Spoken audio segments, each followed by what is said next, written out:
আসসালামু আলাইকুম প্রিয় সপ্তম শ্রেণীর শিক্ষার্থী বন্ধুরা। আশা করি তোমরা অনেক ভালো আছো। আমিও ভালো আছি। তোমাদের অ্যাসাইনমেন্ট শেষ হয়ে যাচ্ছে। ষষ্ঠ সপ্তাহের অ্যাসাইনমেন্টের মধ্যে দিয়ে তোমরা সপ্তম শ্রেণী থেকে অষ্টম শ্রেণীতে উঠবে। শিক্ষার্থী বন্ধুরা, তো আজকে আমি তোমাদের কৃষি শিক্ষা অ্যাসাইনমেন্ট সম্পর্কে আলোচনা করব। আমরা প্রথমে প্রশ্নটি দেখে নেই। আমাদের এখানে চতুর্থ এবং পঞ্চম দুইটি অধ্যায় থেকে প্রশ্ন এসেছে। এখানে সংক্ষিপ্ত প্রশ্ন ১-এর ক, খ, গ, ঘ ৪টা আছে এবং ২ একটা প্রশ্ন আছে। আমরা এক এক করে সবগুলো প্রশ্নের উত্তর দেখব ইনশাআল্লাহ। তো চলো, আমাদের প্রথম প্রশ্নটা হচ্ছে ক নম্বর, ফসলের মৌসুম বলতে কি বোঝো? ফসলের মৌসুম একটি ফসল বীজ বপন থেকে শুরু করে তার শারীরিক বৃদ্ধি ও ফুল ফল উৎপাদনের জন্য যে সময় নেয় তাকে ওই ফসলের মৌসুম বলে। অর্থাৎ কোনো ফসলের বীজ বপন থেকে ফসল সংগ্রহ পর্যন্ত সময়কে সে ফসলের মৌসুম বলে। বাংলাদেশের জলবায়ুর উপর নির্ভর করে বছরের বিভিন্ন সময়ে বিভিন্ন ধরনের ফসল জন্মে। ফসল উৎপাদনের জন্য সারা বছরকে প্রধানত দুটি মৌসুমে ভাগ করা হয়েছে, যেমন ১ নম্বর হচ্ছে রবি মৌসুম, ২ নম্বর খরিফ মৌসুম। শিক্ষার্থী বন্ধুরা, এই ছিল আমাদের ১ নম্বর মানে ১-এর ক প্রশ্নের উত্তর। এবার চলে আসে আমরা খ নম্বর প্রশ্নের উত্তর দেখি, রবি মৌসুম খরিফ মৌসুমের মধ্যে পার্থক্য কী? আচ্ছা, রবি মৌসুম এবং খরিফ মৌসুমের মধ্যে কিছু পার্থক্য লক্ষ্য করা যায়। নিম্নে আমরা সেগুলো লিখলাম। দেখো, এখানে রবি মৌসুম এবং এর পাশে হচ্ছে খরিফ মৌসুম। আচ্ছা, রবি মৌসুমটা আমরা কি লিখেছি? আশ্বিন থেকে ফাল্গুন মাস পর্যন্ত সময়কে রবি মৌসুম বলে, আর চৈত্র থেকে ভাদ্র মাস পর্যন্ত সময়কে খরিফ মৌসুম বলে।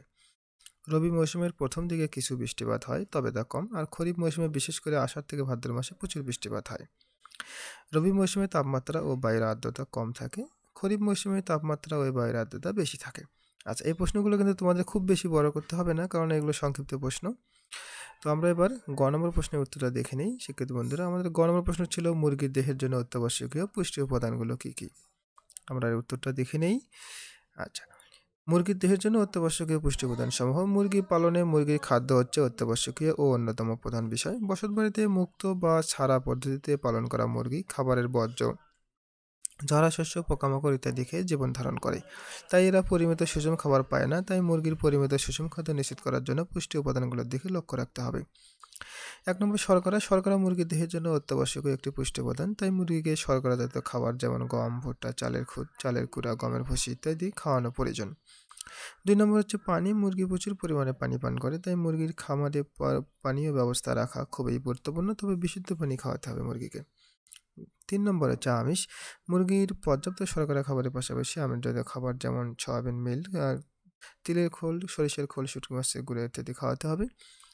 ৪ নম্বর হচ্ছে ভিটামিন। ভিটামিন সমৃদ্ধ খাবার ও শাকসবজি মুরগির দেহের জন্য খুবই গুরুত্বপূর্ণ, তাই মুরগিকে পর্যাপ্ত ভিটামিন জাতীয় খাবার খাওয়াতে হবে। ৫ নম্বর হচ্ছে খনিজ লবণ। মুরগির দেহের জন্য খুবই গুরুত্বপূর্ণ, তাই মুরগিকে খনিজ জাতীয় খাবার খাওয়াতে হবে। এখানে একটা স্পেস দিয়ে নেও। হ্যাঁ, স্পেস। খনিজ জাতীয় খাবার যেমন খাদ্য, লবণ, হাড়ের গুঁড়া, ঝিনুক, সামগ্রী গুঁড়া খাওয়াতে হবে। তো এই ছিল আমাদের গ নম্বর প্রশ্নের উত্তর। এবার চলো আমরা ঘ নম্বর প্রশ্নটা দেখে নেই। মুরগির খামারে খাদ্য ও পানি কেন গুরুত্বপূর্ণ? আচ্ছা, খাদ্য পানির প্রয়োজনীয়তা। মুরগির খামারে মুরগি পালনে মুরগির খাদ্য হচ্ছে অত্যাবশ্যকীয়। তাছাড়া মুরগি প্রচুর পরিমাণে পানি পান করে, তাই মুরগির খামারে খাদ্য ও পানি দুটি গুরুত্বপূর্ণ। মুরগির খাদ্য উপাদানে পর্যাপ্ত পরিমাণ শর্করা, আমিষ, খনিজ লবণ, স্নেহ ও ভিটামিন জাতীয় খাবার থাকা প্রয়োজন। সুষম খাবারে মুরগির দেহের প্রয়োজনীয় পুষ্টি উপাদানগুলো উপস্থিত থাকে। বসতবাড়িতে মুক্ত বা ছাড়া পদ্ধতিতে পালন করা মুরগি খাবারের বর্জ্য, ঝরা শস্য, পোকামাকড় ইত্যাদি খেয়ে জীবন ধারণ করে, তাই এরা পরিমিত সুষম খাবার পায় না, যার ফলে মুরগি থেকে প্রত্যাশিত ডিম ও মাংস পাওয়া যাবে না। বাচ্চা মুরগি দৈনিক ১০ থেকে ১৫ গ্রাম এবং প্রাপ্তবয়স্ক মুরগি প্রায় ১০০ থেকে ১২০ গ্রাম খাদ্য খেয়ে থাকে। তাছাড়া মুরগি প্রচুর পরিমাণে পানি পান করে, তাই খামারে পর্যাপ্ত বিশুদ্ধ পানির সরবরাহ থাকতে হবে। প্রাপ্তবয়স্ক মুরগিকে দৈনিক ২০০ মিলিলিটার বিশুদ্ধ পানি দিতে হবে, তাই মুরগির খামারে পানীয় খাদ্য গুরুত্বপূর্ণ। শিক্ষার্থী বন্ধুরা, এই ছিল আমাদের ১-এর ঘ নম্বর প্রশ্নের উত্তর। এবার চলো আমরা পরবর্তী ২ নম্বর প্রশ্নটা দেখে নিই। ২ নম্বর প্রশ্নটা হচ্ছে, এখানে দেখো কাঁঠাল গাছ সম্পর্কে নিচের ছকটি পূরণ করতে বলেছে। কাঁঠাল গাছ।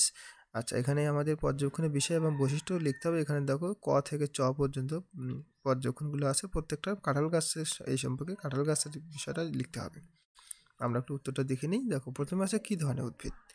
তাহলে আমাকে কাঁঠাল গাছের বৈশিষ্ট্যটা হচ্ছে কাঁঠাল একটি দ্বিবীজপত্রী কাষ্ঠল ও চিরহরিৎ বৃক্ষ। 3 নম্বর বলছে কাণ্ডের বৈশিষ্ট্য। কাণ্ড শক্ত হলুদ রঙের হয় এবং 21 মিটার পর্যন্ত লম্বা হয়। গ নম্বর বীজের বর্ণটা কেমন হবে? সাদা বর্ণ। তোমরা সবাই নিশ্চয়ই কাঁঠাল খেয়েছো, জানো কাঁঠাল বীজ কেমন হয়। ঘ নম্বর হচ্ছে ফুলের বর্ণটা কি হবে? ঘ নম্বর এখানে আমরা বলেছি ফুল সবুজ বর্ণের হয়। উ নম্বর কোথায় কোথায় চাষ হয়? সিলেট, চট্টগ্রাম, রংপুর, গাজীপুর, টাঙ্গাইল, ময়মনসিংহ। তো শিক্ষার্থী বন্ধুরা, শুধু যে এই কয় জায়গায় একটা কাঁঠাল চাষ হয় বিষয়টা কিন্তু তেমন নয়। কাঁঠাল আসলে সারা দেশেই পাওয়া যায়, তবে সিলেট, রংপুর, মানে চট্টগ্রাম এসব জায়গায় বেশি হয়। আচ্ছা, চ নম্বর কেমন মাটিতে চাষ হয়? চ হচ্ছে উত্তর হবে পলি দোআঁশ বা অল্প লাল মাটির উঁচু জমিতে কাঁঠাল চাষ ভালো হয়। শিক্ষার্থী বন্ধুরা, এই ছিল আমাদের ষষ্ঠ সপ্তাহের কৃষি শিক্ষা অ্যাসাইনমেন্টের সমাধান। আশা করি তোমরা সবাই বুঝতে পেরেছো। এরপরে যদি তোমাদের কোনো সমস্যা থাকে অবশ্যই তোমরা কমেন্টে আমাকে জানাবে। তো তোমরা সবাই ভালো থাকো, সুস্থ থাকো, খোদা হাফেজ।